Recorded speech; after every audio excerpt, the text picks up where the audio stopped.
ফেনীতে মুহুরী নদীর পানি বিপদসীমার উপর দিয়ে বইছে। দুটি স্থানে বাঁধ ভেঙে হু হু করে লোকালয়ে ঢুকছে পানি।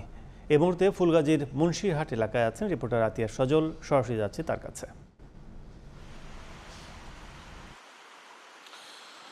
গত 1 জুলাই প্রথম দফায় বন্যার কবলে পড়েছিল এবং গতকাল বাঁধ ভেঙে আবারও দ্বিতীয় দফায় বন্যার কবলে পড়তে হচ্ছে ফেনীর ফুলগাজী এবং পরশুরাম উপজেলাবাসীকে।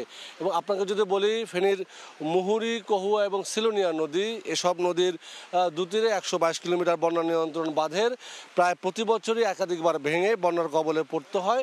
এবছরও তার ব্যতিক্রম ঘটেনি। গত 1 জুলাই 12টি স্থানে ভেঙে বেশ কিছুদিন বন্যার কবলে পড়তে হয়েছিল। তখনও কিন্তু ফসলি জমি, পুকুরের মাছ এবং মানুষের বাড়িঘর এবং এখানকার যে বিভিন্ন জনপদের বিভিন্ন অবকাঠামো, রাস্তাঘাটের ক্ষতি হয়েছিল।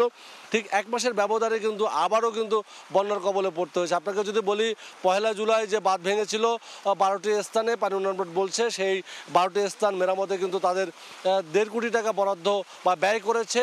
সেই 1.5 কোটি টাকা ব্যয়ে সবচেয়ে বড় যে বাঁধটি ভেঙেছিল পরশুরামের, সেখানে কিন্তু শালদরের সেই বাঁধটি কিন্তু আবারও ভেঙেছে। তাহলে স্থানীয়রা বলছেন যে বারবার এরকম বাঁধ ভাঙে এবং প্রতি বছর একাধিকবার বাঁধ আবার মেরামতের নামে বরাদ্দ হয়, কিন্তু মানুষের ভাগ্যের কোনো উন্নয়ন হয় না এবং একাধিকবার বন্যার কবলে পড়ে দুর্বিষহ জীবনযাপন করতে হয়। আপনি জানেন যে এখন বর্তমানে আমনি ফসল রয়েছে, বা যে মাঠে যে বীজতলা ছিল সেগুলো ধানের চারা, সেগুলো কিন্তু তলিয়ে গিয়েছে। গত 1 জুলাইয়ের বন্যাতে কিন্তু যখন ধান ফেলেছিল ধানের চারার জন্য, তাও কিন্তু তলিয়ে গিয়েছিল, ক্ষতিগ্রস্ত হয়েছে। দ্বিতীয় দফায় তারা আবার ঘুরে দাঁড়ানোর চেষ্টা করেছে, তারপরে কিন্তু আবারও কিন্তু এই দফায় কিন্তু যে ক্ষতি হয়েছে, এই ভারী যদি 2-4 দিনের ভিতরে নেমে না যায় তাহলে সমস্ত ধানের চারা নষ্ট হয়ে যাবে বলে কৃষি বিভাগ জানিয়েছেন, এবং যে ক্ষতি পুষিয়ে নেওয়ার নয়। এবং আপনাকে যদি বলি, এখন পর্যন্ত আপনাকে কয়েকশো পুকুরের মাছ এবং অন্তত 50,000, মানে এখানে যে আমরা খবর পেয়েছি তো 10,000-এর উপরে পরিবার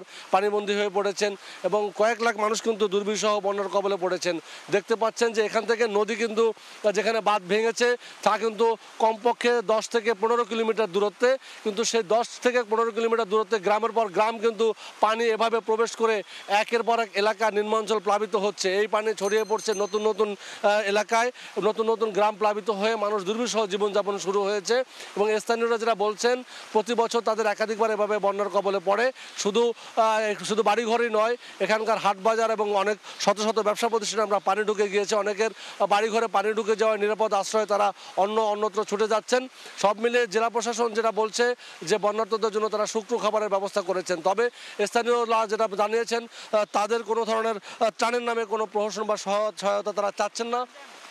তারা যেটা চাচ্ছেন যে এই বাঁধ ভেঙে প্রতি বছর একাধিকবার বন্যার কবলে পড়ে, সেই বাঁধ ভেঙে বন্যার কবল থেকে তাদেরকে রক্ষা করার জন্য স্থায়ী একটা সমাধানের জন্য তারা বারবার দাবি জানিয়ে আসছেন। যদিও এ সকল দাবির কথা বারবার বলা হলেও কিন্তু সংশ্লিষ্টরা প্রতি বছর আশ্বাসই দিয়ে যাচ্ছেন। এবছরও গত 1 জুলাই যখন বাঁধ ভেঙেছিল তখন কিন্তু পানি সম্পদ প্রতিমন্ত্রী এসেছিলেন, তিনিও আশ্বাস দিয়ে গেছেন এই বাঁধ ভাঙার স্থায়ী সমাধানের জন্য। এই ছিল আমার কাছে এখানকার সব শেষ। বন্যার সার্বিক অবস্থা জানতে এতক্ষণ ছিলাম ফেনীর ফুলগাজীতে।